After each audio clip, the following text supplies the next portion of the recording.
guys feeling? Well, you guys should be more excited after all that time we had off in the city. Happy New Year. Some of us were off. This is my first day back from vacation, so just throw me right in the fire. But that's okay, because it's for an awesome reason. A lot of what you stopped me or others and said, well, why are we here? What is this, right? 'Cause I felt a couple of you asking.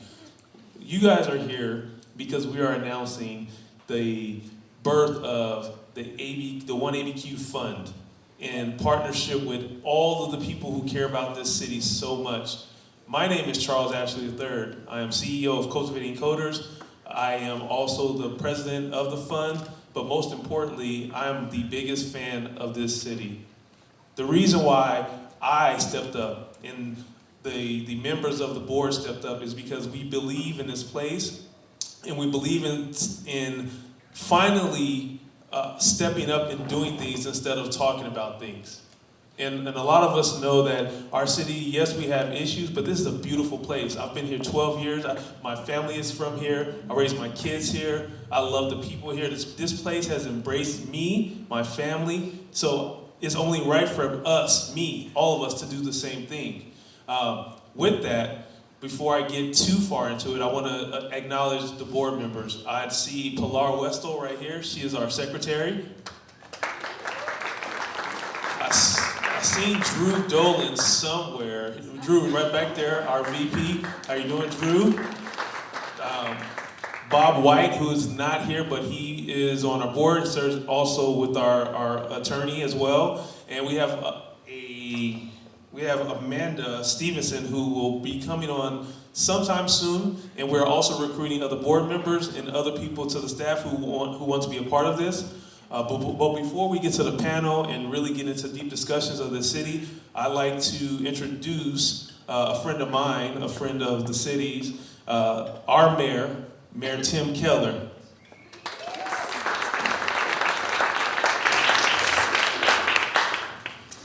All right, well, Happy New Year, everybody. I know it's interesting how the holidays have been, and of course there's been a lot going on at the city, but for those of us also who are APS parents, today is really the end of vacation. Which for some of us is about time, just saying. But school's back in session and we are back to work at the city as well. And for me, let me just begin. I know there's a lot of folks that we want to thank, and also folks who are going to be on panels. So I think Charles is going to sort of introduce folks as they come up. And so first and foremost, what I want to do is tell a little bit of a story of how this came together. When I got elected, a lot of people would come up, and I always got kind of two requests. The first one was, and believe it or not, this was real. People were like, hey, when's the mayor's ball? I would get that a lot of times. It was surprising, actually, how many times I got that, because many businesses, many philanthropic entities would actually budget around the mayor's ball as a way to help out in the community. And so it actually, as I quickly learned, they were asking for a good reason, because they had allocated funding to help out with charity and with philanthropy. And then at the same token, I got a lot of people who offered, they said, I want to help in different ways at the city. And the first thing we did was develop our volunteers program, and they're here today. David's in the back and his team, and we've really tried to say, if you have an extra hour of time, we can use your help at the city to face our biggest challenges. But a lot of people are also like, well, I do a lot of different things, whether it's with homelessness, or I want to help out with police, or I want to help out with the economy. How can I do more? And so what we did is we actually looked at as administration and with those individuals who were asking us about this, and we had a conversation over the course really of the last year. And we said, what is the best way to partner with folks in the community, both individuals, businesses, and nonprofits and foundations, all in this together in the Duke City, all as One Albuquerque? How can we facilitate public-private partnerships to deal with some of our biggest issues? And the solution really came out to, which Drew and Charles and Pilar came up with, which I think is very, very insightful. They were like, there's the C&M Foundation, there's the APS Foundation, and these are supporting organizations that just support those entities. Why isn't there a city foundation? And that was a really good question because no one really had an answer other than no one had ever done it before. And so I think we were like, for the same reason why all those other organizations did it, we should probably do it at the city too. So that's what the One Albuquerque Fund is all about. It's a 501c3 dedicated supporting organization for the city of Albuquerque. And I'm going to talk a little bit about how it works, but then we're going to really focus on what it's for. So for us, it's a fund, even though legally it's a foundation. And so what that means, though, is there's no endowment. And so we want to also be clear because we want to work with all the other endowment-driven funds in partnership. So this is very different. This is a way to sort of just aggregate funds and resources that folks want to give and then get them deployed as fast as possible. And so in terms of deploying them, the city worked with the board of directors, and the board decided to approve 4 categories that we know we can use right away. And that's, I think, why this is also so powerful, because the idea is folks want to help out, they pitch in, and then in a relatively short term, they can see quantifiable results. And so there's really 4 areas this is focused on. Number 1 is police recruiting. So our city stepped up on our end, and so did our taxpayers, to fund a law enforcement budget that is competitive regionally. And so we know we need 100 more officers for 4 years to get to at least a 400. We've got our first 100, but we're pretty much out of folks we can, take from other nearby state departments, and we're done with that. We have to go bigger. And to do that, we have to supplement relocation allowances. That's a one-time expenditure where literally we hope to be able to demonstrate, okay, here's the number of officers that we were able to bring to the Duke City to be part of our community. And here's how the community helped do it. So that's one area in which people can help out. The second area is around homelessness. And this was also key to this concept coming together. We have seen, without a whole lot of effort, some strong indications from our Albuquerque Housing Fund. And this is something we've been doing for a year. We tried it out, and we know we've already funded 3 individuals who now have shelter. They have permanent housing. It's usually in the form of an apartment, but we use the term housing. They have permanent housing for the first time, for many of them in a long time, and in a critical time of need. And we've done that with the Barrett House, we have a supportive housing coalition. And with this program, this is about using all the partners we already work with. There are great programs, Heading Home, the ones that I mentioned, who know how to give a voucher and supportive services to that individual so that they get the help that they need, but also why they have shelter to stabilize their situation. That's known as the Housing First model. And so key to that is vouchers. And it turns out we have much more demand for housing vouchers than we have number of vouchers we can actually afford. So here again, the city already does this. This is about scaling efforts that work for the city. We already fund about 750 vouchers a year with multiple partner organizations. And with Albuquerque's help, we've added 3 more. And with the fund's help, we're going to add some more here today. Now, the third part that we're working on is also our job training. We heard from a lot of folks that, our workforce, always we know this, at the state level or in general, we know there's challenges around providing a qualified workforce for people who want to hire folks. So while we work on everything around job creation, we also have to work on that other one, which is providing that labor talent pool for folks to actually take those jobs. And that's why we've set up the Job Training Albuquerque program, which is mirrored in many ways off the state JTIP program, but it's going to be for Albuquerque and fill in those gaps so that people can get coding, for example, and other skills that they need to get the kind of jobs that are out there. So this is going to be another example, and this one our key partner is CNM, who's going to manage that program. So again, it's leveraging, it's scaling off existing programs that we know they just need some more fuel, and we can do more for our city. That's what I'm so excited that the Albuquerque Fund is helping us do. Now, the last piece that I also want to mention is around youth opportunities.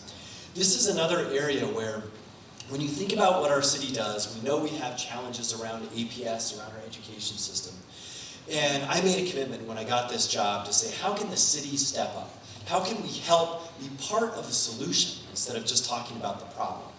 And that solution has become abundantly clear. It's everything that has to do with our kids after school and over the summer and early childhood, so sort of before they start school. These areas are where, again, our city already has programs, but there is more demand, more need in our city than we have resources to supply. And there are many examples of this, from swim lessons to STEM help on the weekends to winter programs like the ones my kids were in over the summer. Our city is very thirsty for more and more programs after school and over the summer. We know that keeps our kids engaged. We know it creates a good social environment for them to interact also with adults who are good role models. And we know in some ways, for some communities, it keeps them out of trouble. It keeps them engaged and active in a safe place, and sometimes away from those temptations that can lead to public safety issues down the road.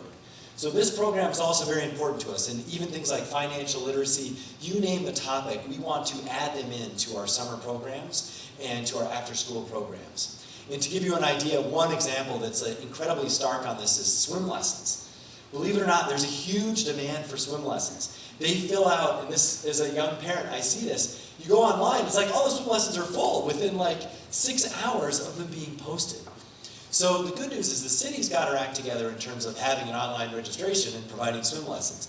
But we know that for a small price, like $2,000, to hire a high school kid, an additional swim teacher, to do more swim lessons, that's about 100 kids who can get swim lessons. So again, these are tangible, small ways people can help, and we can demonstrate results in the short term. And that's what the One Albuquerque Fund is all about. Now, with the help of our community, we have made some wonderful progress to date. We've been working very quietly with the board in a sense that this is our first public announcement.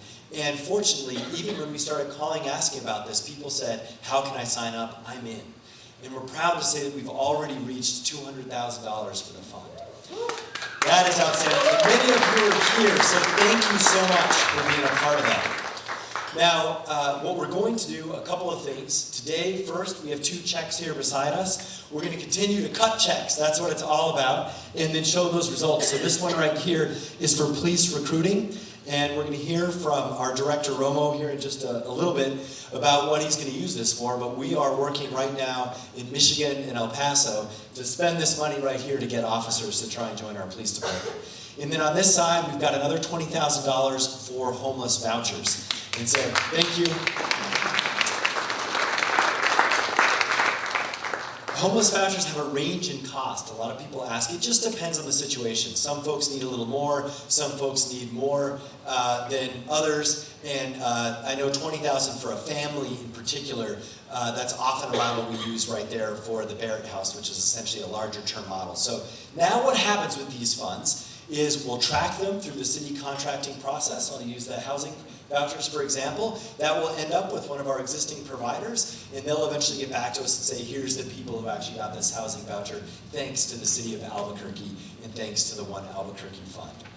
Now, lastly, let me also just foreshadow, we do want to honor and respect the tradition of the Mayor's Ball.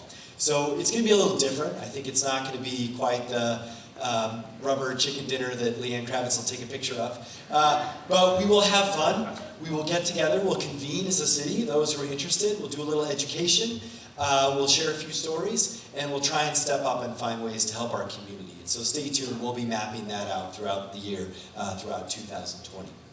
So with that, let me say this. There's a lot of ways anyone can help. Visit onealbuquerque.org. That's the best way. There are, of course, flyers around that I think many people here have seen that are very simple. Again, we want to make this very straightforward. And let me close with this. This is, we believe, an investment that the board is making in our city. And I'm so grateful just really to be on the receiving end of this. This was a really, really good idea. It's an idea that our city can use for decades to come, just like APS and CNM. And it's an idea also born out of the spirit of collaboration and partnership. We've tried to make sure that this is additive to everything else that we're doing. We've also tried to keep it really simple so that we know exactly where these funds are going, and so we can demonstrate that kind of both accountability but also results. And so for me, this is a step in the positive direction for our whole city that I think is going to last for generations. And I also just want to give a nod to the board for stepping up personally. A lot of these folks that you're hearing from today might be new to the public, new to things like philanthropy or even the nonprofit world. And I want to acknowledge their commitment to try and say, look, We also got to step up generationally, and I'm honored to actually see some folks, some new faces getting involved and helping our city. So thank you for that, and then lastly, let me say to everyone who has already helped out, which includes a lot of folks who have dedicated sometimes their lives to philanthropy, other folks whose companies and their work spans dozens of organizations all across our city, and dozens of causes that we are dependent on to make us the city that we are. I want to thank you for also believing in this concept, for, to me, putting together something that is going to last for decades to come. So I want to thank everyone who's here today and everyone who's already helped with the fund, and I look forward to all we can do together in the future. Thank you so much.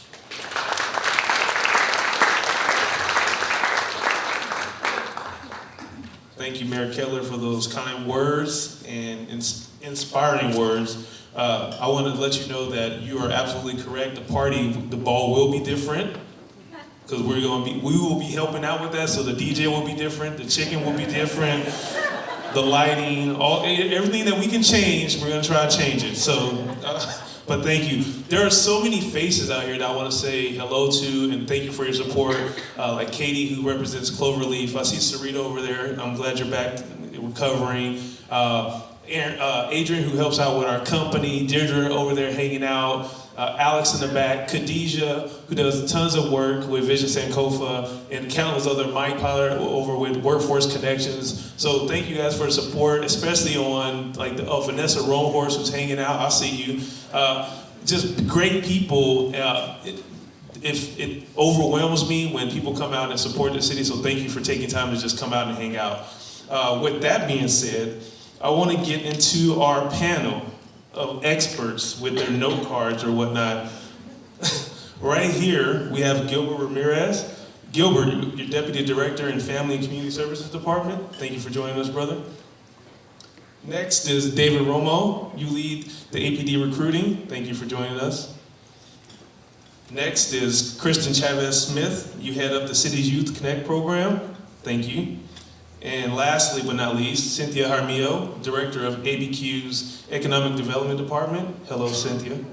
Thank you for joining us. We're gonna keep it real light, but actually I wanted to go by the spirit of like Christmas, like past, present, and future. So that's kind of how the questions are gonna be presented to you. I'll start with you, Gilbert.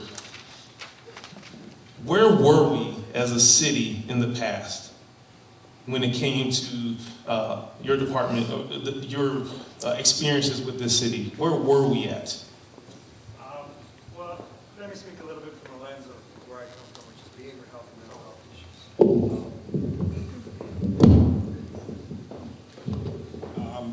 issues. Good morning, everyone. Buenos dias. Feliz Año Nuevo. So, Happy New Year and welcome, everybody. My name is Gilbert Ramirez. I'm the Deputy Director over Behavioral Health and Wellness Programs for the city. So that's really my background. And I've been a clinician in this community my entire professional career, over 20 years, primarily working with youth and families. I appreciate the opportunity to speak here today. Where were we in the past with regards to the city in this particular area? And I can say many of you who maybe have a family member, a friend, or worked in the community with somebody who's dealing with a behavioral health issue know that in 2013, we kind of went through a restructuring system where many of our agencies who were providing vital services, there was a question as to their Medicaid usage of dollars. And because of that, we lost some vital services in our community for that continuum of care. And I think we have been trying to work to rebuild the services that we need in that area. The city has been a huge stakeholder in that and investing in that, as well as other county partners. And I want to say that this crosses over into the area specifically around homelessness for individuals who perhaps ended up in that pathway or being chronically homeless because they didn't have that stability in their service. And it led to something else. And so we are clear on that population, how it is affecting them. And I don't think we were in the greatest place. I think we are working as a community to improve that with wonderful invested partners. But it's been hard. Thank you. So David, you're going to answer the same question when it comes to recruitment with APD. Sure. Where were we? And just answer that, and then we'll get to the present and then to the past. Thank you very much. Mayor Keller, thank you very much for having us here. Sarita, it's good to see you. Welcome back. My name is Dave Romo. I'm the Director of Recruiting for the Albuquerque Police Department. In the past, recruiting was, for lack of a better words, was very remedial. We had one recruiter who recruited for the whole department. But times have changed, where we used to test 100 folks at a time. Now we are working our tail off to get at least 50 people into each testing session that we have. So we've evolved as a department, as we all know, and gone through some difficult changes. The recruiting department right now is evolving where it's handling social media within house. There's no better subject matter expert than the police officers that are working for our department. But we're looking out of the box. We are recruiting out of the city limits, out of the state. We've been to Michigan, Texas. We're looking to go to Colorado in a couple weeks. We've even gone as far as Miami. We're going to Los Angeles in a couple weeks as well. So there is opportunity for people to come and work, be a part of the great Albuquerque Police Department, because not only, like the mayor said, is our salary competitive, but it's a great cost of living here in the city. And so you can live as a police officer comfortably, provide well for your family.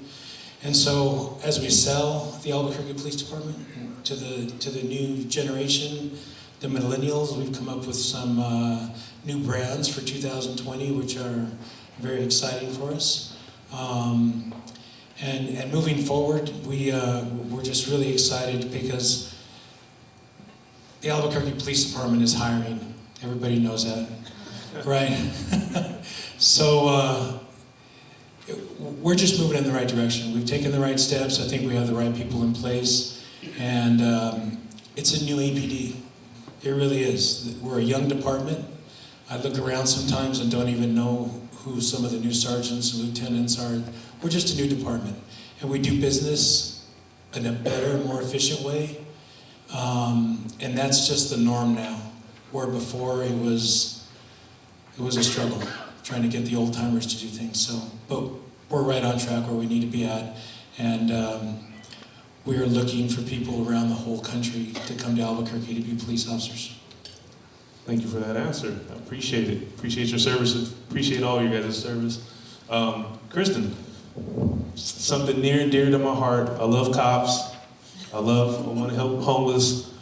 But I work firsthand with the youth out here, and I see that a lot of them need resources and access to those resources. So tell me, when it comes to youth programming, where were we? Where are we at now? And where are we going?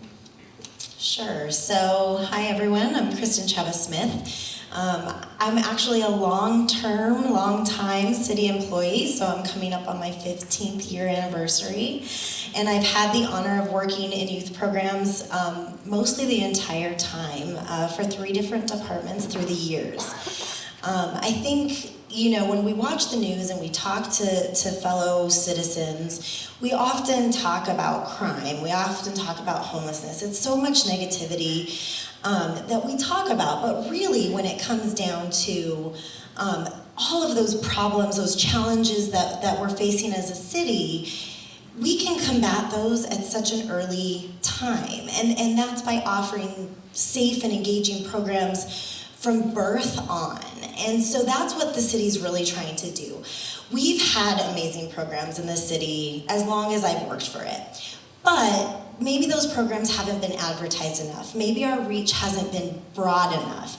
Maybe we haven't worked together as much interdepartmentally to make sure that we're leveraging our resources in the best ways possible. So that's what we're doing now. We created an interdepartmental group called Youth Connect, where we come together every other week. We talk about all of our issues, we talk about great programs, and we really work together to create these programs and make them successful. These successes could really be seen in our State of the Summer report that we published online about a month ago. We'll also be releasing copies of it this coming weekend at the State of the City. But we saw an increase in community center enrollment. We saw an increase in swim lesson enrollment. Our teen nights increased by over 200% in attendance. We hired more young people than ever. And so those are just a few of our successes in the grand scheme of things. Moving forward, we just want to keep doing what we're doing. We want to make the current programs that we have bigger and better. We want to create new, innovative programs. We want to work with partners to figure out how to create programs that maybe the city can't do alone. And so, you know, that's kind of the overview of where we're going with youth programs and where we've been. Thank you for your answer. I feel like Lester Holt, like after when you do the candidates and all, anyway, it's strange standing up here. Cynthia, economic development. Yes. Where were we? Where are we at now? And where do you see us going? Sure, if I may, because I am the product of, I just want to share a quick story about how important these youth programs are, how important it is for you to invest in those programs. I'm a product of what was then called the, it was the Summer Youth Employment Program, and I had the opportunity to work at the federal building with the Department of Agriculture way back when. And I worked there 2 summers, and it really planted a seed. And I believe truly that if it were not for that program that was funded by the private sector and the public sector, I would not be here today. And so I just want to plug, you know, how important these programs are to the city of Albuquerque and to our community. And okay, yes, I have the privilege of serving as your economic development director. And where were we at before? We didn't have a program like JTA in the city of Albuquerque. However, we do have great programs at the state level. The state local job incentive training program, JTIP, is a great program that supports economic-based companies. On-the-job training program from the Department of Workforce Solutions, which is referred to as OJT, is a really great program. Now, as this administration listened to the small business community, especially in the first year of this administration, we heard over and over that there was a gap. We needed resources to support training for small businesses that wouldn't otherwise qualify for JTIP or OJT or other programs. So the mayor and the administration decided to fill that gap. And so Job Training Albuquerque will be officially launched on Thursday. So I don't want to give too much detail, but we're making our official announcement with CNM on Thursday. But that program didn't exist before. And so we imagine, so this, I just want to reiterate that this administration has made a commitment to homegrown small businesses to be at the forefront of all of our economic development strategies. And so this program will support those Main Street businesses, and whether you need an employee trained in operations, or I see Nicole KAPNISON here, if you need somebody, you're looking for a new operations manager to run Yanni's, perhaps you need some support and help with training. And so those programs didn't exist before, and so we're really implementing this program to fill in that need and that gap, because we heard loud and clear from the small business community that they needed support when it comes to workforce development training. And so we imagine that in the future that there will be a greater need for those types of support systems. And I also want to give a plug that our small business office is right next to Wine Dive, and if you have any questions about JTA after Thursday, we'd be happy to answer any of those questions. Thank you for your answer. And I will piggyback off of that. Cynthia's absolutely correct. I know a ton of business owners out here who took advantage of the JTIP program, which allowed their companies to go from like 10 people to 15 to 20 to 50 and so on and so forth. So we're really excited that the city is stepping up and doing the same thing within the city limits. So I'm looking forward to seeing how you guys roll that out. Yeah, absolutely. And just again to remind people, JTA is available to companies that, again, probably would not qualify for job training, the job training incentive program at the state. And so I'm looking over here at Mark. I don't know if you qualify as a small business anymore, but hopefully you don't. But if you do, you may qualify for that program. I don't know, Mark is Dion's. I think you guys are good, man. But you know. Panel, thank you so much. On behalf of the One Albuquerque Fund, thank you for your time and all your services and what you guys do, and we look forward to collaborating with you guys.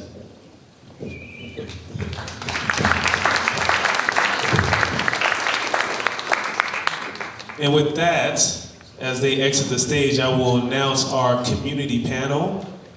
Hold on, I have a note. Okay. Thank you.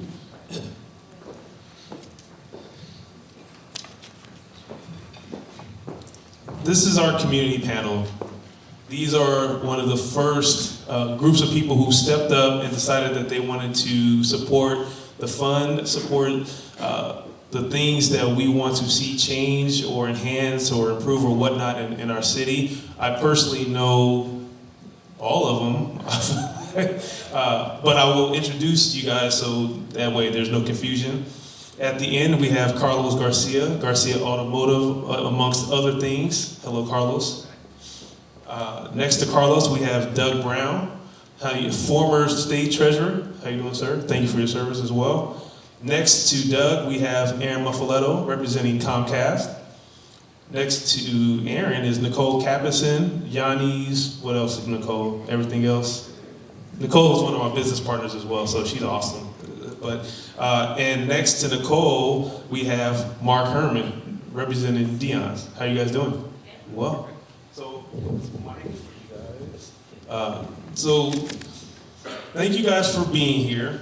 And each of you have your own love or appreciation for the city, so I like to keep it to a very open and flow type of thing. Mark, starting with you, which of these priorities is most important to you and why? Thanks. It's pretty cool to be here with a bunch of people who love Albuquerque. So, I'm born and raised here, grew up in Albuquerque, grew up with Dion's, really. And we've been a part of this city for 40 years, and we've grown with it. And we've seen the ups and the downs. We do a lot of work with youth development. We've hired over 24,000 young people in New Mexico over the years. And in the last few years, we've seen some of the changes that haven't been as good, and we've had more incidents and more, we're spending more money on security and things that we hadn't had to do historically. And so I've reached out a number of times to the mayor and APD and others to see how they can help, and it's just formed some real partnership. We've had really good conversations. They've been very open and creative with their solutions, and so when I heard that we could offer some money to help with police recruitment, it just seemed like a natural fit. So we want to be part of the narrative of how great this city is, not about what its problems are. So it's time for us to step up. So that's what we're doing here.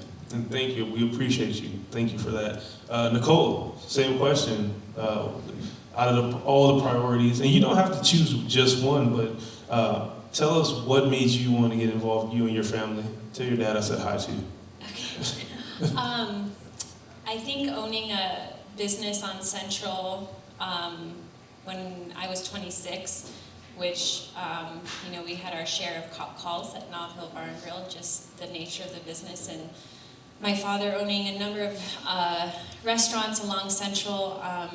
Cap's Coffee Shop is still around, and it's been there for about 40 years now, but his first business in 1944, which was Lindy's downtown. We've seen our share of the changes that our city has gone through, and as a young kid, I saw Knob Hill as a place where it was restaurants and toy stores and coffee shops, and it's really changed, and it's I see the light, but it was a rough last 5 years, and any change that you want to see, you kind of have to invest in that. So I think the police recruitment is huge, and then also education. And it's hard in the city to find dedicated employees, which is why we're working actually with C&M, and we're paying for tuition so that our employees can actually get a great education while they're working for us. And I know Dion's knows, you don't have those employees together, but as long as they can work for you during the time they're in school, and you can further their education and get them into a higher entry-level job, you've done your job for the community. So I think the education, I think all of it is necessary. I agree with that. Thank you. ERIN, you got enough? what priorities are most important to you and why? And I know it's a loaded question because everything that we're here raising funds for, creating resources for, we all care about, but we want to pinpoint one, maybe two. Well, quite frankly, it's hard to pinpoint one that really is like the best. Speaking from a business perspective, I think they all are very important to business. Our employees work and live here. We want to make sure they're happy, they feel safe at work, they feel safe in their community. We want to make sure that we have staff that's going to be ready to come work for these jobs that we have available. And we want to make sure that there's education for their children, for themselves. So it's hard to pinpoint one. I mean, from a personal perspective as well, like I think all of these are very important. I think the crime piece is very important. I think that is a moving needle that we're going towards, and it's something that this administration has really done well with. It's not something that this or anything is going to fix with a silver bullet, but I definitely think this is a great tool in the toolbox to help us get there. The workforce, we just really need all of these tools to help move our city forward. And from a business perspective, again, I think they're all very important. And yeah, I think it's great that we're doing this. So, Thank you. So thank you, City of Albuquerque. Thank you. Mr. Brown, same question. Sure. Well, for one thing, all four of these are interrelated. You can't solve one alone without dealing with the youth, without dealing with the job training, without dealing with crime, without dealing with homelessness. But I'd have to pick just from the standpoint of representing the regents of the university, crime. Progress on crime is just terribly important because it's affecting our enrollment, it's affecting how the students feel about coming, the faculty and the staff. There's 50,000 people a day who come to the University of New Mexico. And to see us leading the nation in motor vehicle thefts among all the universities in the country is dismaying. And we're so pleased to see the progress that has been made, but we need to make a lot more. And the other thing about this effort that's so encouraging to me is there's a wonderful spirit of collaboration. And it's not just raising the taxes another notch to solve social problems. It's all of us, be they business community, university, nonprofits, city, coming together and grabbing this thing. And there's a spirit there that I think will transform into more and more progress. Thanks. Thank you for sharing. And Carlos, same question. I'm never going after Mr. Brown. He thinks he stole my material. You picked that chair. I know. For our family, it's certainly, I think, it's so easy to use the word crime when we talk about what's going on, but I think after hearing the mayor speak, what it really is supporting our police department and all their initiatives. And we own a lot of property downtown, and we deal with these things every day, and APD is awesome. I know that they get a bad rap for a lot of things, but it's just not the case. I mean, they're incredibly responsive, they're professional, and they're really good to work with, and I think we should give them as many resources as we can for them to be successful. I think for us, the second part is being involved in children's lives early. If we can catch these kids before some of these bad habits start to happen, we're not going to have a crime problem. We're not going to have a employment problem because they're going to want to work and get to school and get educated and make things happen, and probably not have as bad of a homeless problem. So they are definitely interrelated, but I think those two are the most important. And thank you all for that answer. And that's why exactly what we picked that question, because everything is so connected. It's not one is more important than the other, the next. We feel that all of this is connected, and if you can address all of it somehow, you can start to see progress in the sense of homelessness, in the sense of getting more policemen, in the sense of educating our youth more, in the sense of skilling up our adult laborers. So all of that to us is connected, so thank you guys all for that. But before you get off the stage, you guys know I'm like Mr. Positivity. I need to know, what do you love most about this city? And don't give me the cheesy green chili. I love it too. I need to know, what do you love about it? Your green chili is really good, actually. But Green chili ranch, Charles. Green chili ranch. Pretty good, is what I'm telling you. But what do you love about Albuquerque? Just one quick little sentence, or if you want to tell a story, whatever. But tell us. it's not fair to pick only one, but I'll follow the rules and say my favorite thing is how quickly you can get out into the mountains, into the trails. Like, this city is so beautiful. You can get into the bosque. Just the fact that you've got nature right here, right with the city is my absolute favorite. And hold it. Where do you see us in 5 years, this city? I think Albuquerque is already starting to turn in a really positive direction. I think it's going to grow quite a bit. So I think we're on the rise, on the way up. Thank you. Nicole? I like that it's patio season most of the time.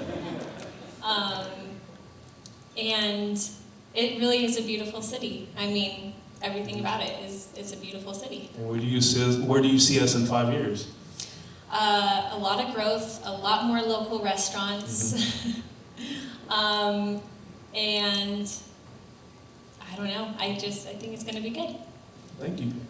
Erin, same 2 questions.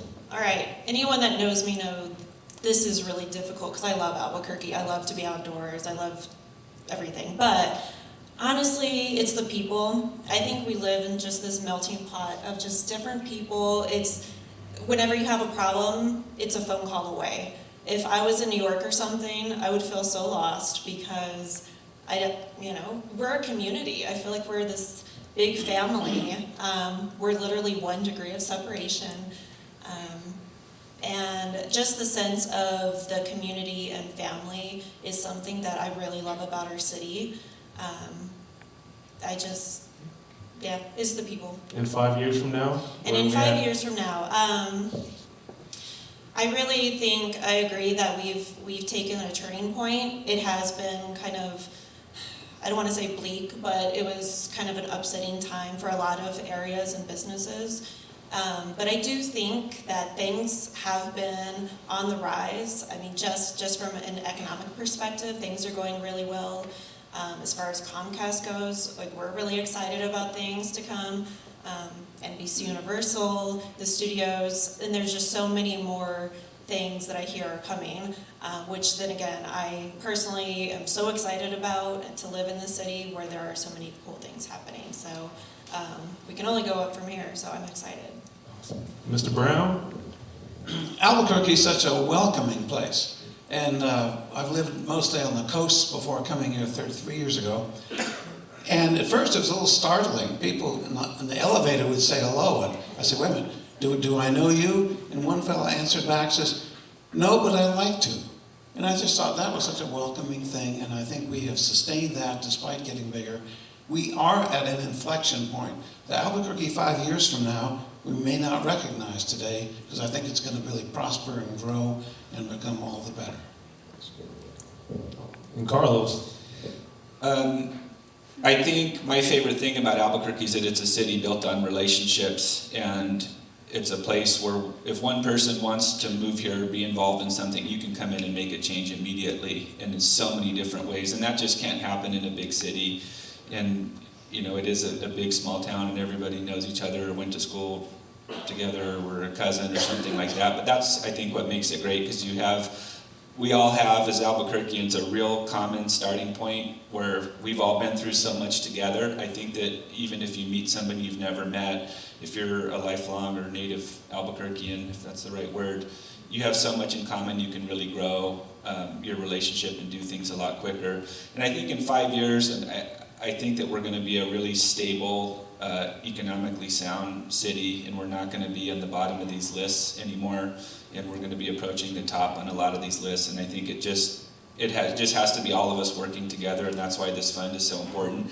We have to be nimble in having something like this where we can go solve a problem and see a result and not have to wait for the legislature to fight for 3 years to get something done. This is something we can write a check today, make a difference, go help a kid, get somebody a job. That's why this is important, and that's why this is really going to help us where we're going to be in 5 years.